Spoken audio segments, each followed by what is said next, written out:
आज अतिशय आनंदाची गोष्ट आहे की प्रधानमंत्री आवास योजनेच्या अंतर्गत यावर्षी आपल्याला केंद्र सरकारने 6.5 लाख घरं मंजूर केली होती। ते टार्गेट वाढवण्यात आलेलं आहे। अतिरिक्त 13 लाख घरं आपल्याला देण्यात आलेली आहेत। एकूण आपण विचार केला तर जवळपास यावर्षी केंद्र सरकारच्या वतीनं महाराष्ट्रातल्या गरिबांकरता, कच्च्या घरात राहणाऱ्यांकरता, बेघरांकरता एका वर्षात 20 लाख घरं देण्याची अनाउन्समेंट आताच केंद्रीय ग्रामविकास मंत्री आदरणीय शिवराज सिंग चौहान साहेबांनी केलेली आहे। महाराष्ट्राला मोदी सरकारने दिलेली ही अत्यंत मोठी भेट आहे आणि देशाच्या इतिहासामध्ये कुठल्याच राज्याला आजपर्यंत एका दिवसात किंवा एका दिवसात इतकी घरं मिळालेली नाहीत। ती 20 लाख घरं आपल्याला मिळालेली आहेत। खरं म्हणजे आपल्या आवास प्लसमध्ये 26 लाख त्या ठिकाणी लोकांचं रजिस्ट्रेशन आहे। आता ही 20 लाख घरं मिळाल्यामुळे आता फार कमी आपल्याकडे त्या यादीतले बेघर लोक राहतील, जे पुढच्या वर्षी आपण कंप्लीट करू शकू।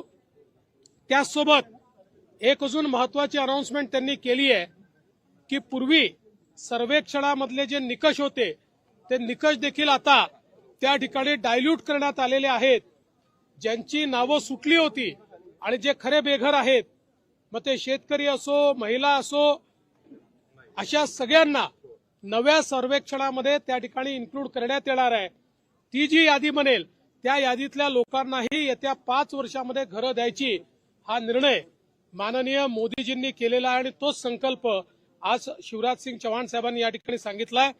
मी महाराष्ट्राच्या वतीनं माननीय देशाचे प्रधानमंत्री मोदीजी आणि केंद्रीय ग्रामविकास मंत्री शिवराज सिंग चौहानजी या दोघांचेही मनापासून आभार मानतो की तर मित्रांनो, प्रधानमंत्री आवास योजना ग्रामीण प्रति लाभार्थी दिले जाणारे अनुदान ग्रामीण भागात 1,20,000 रुपये, डोंगरी भागात 1,30,000 रुपये लाभार्थ्यांची निवड करण्याचा अधिकार ग्रामसभेला देण्यात आलेला आहे।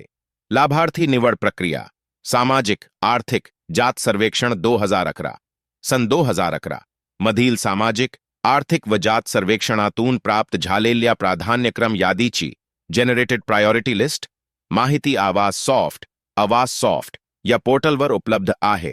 या याद्या ग्रामसभेपुढे ठेवून पात्र लाभार्थींची निवड केली जाते। प्राधान्यक्रम यादी तयार करण्याची प्रक्रिया प्राधान्यक्रम बेघर कुटुंब 1 खोली लाभार्थी 2 खोली लाभार्थी निवड करताना खालील निकषांवर गुणांकन केले जाते। 16 ते 59 वयोगटातील प्रौढ व्यक्ती, नसलेले कुटुंब, महिला कुटुंब प्रमुख आणि 16 ते 59 वयोगटातील प्रौढ व्यक्ती, नसलेले कुटुंब, 25 वर्षांवरील अशिक्षित निरक्षर व्यक्ती असलेले कुटुंब, अपंग व्यक्ती असलेले कुटुंब, ज्ञात शारीरिकदृष्ट्या सक्षम प्रौढ व्यक्ती नाही, भूमिहीन कुटुंब ज्यांचे उत्पन्न फक्त मोलमजुरीवर अवलंबून आहे।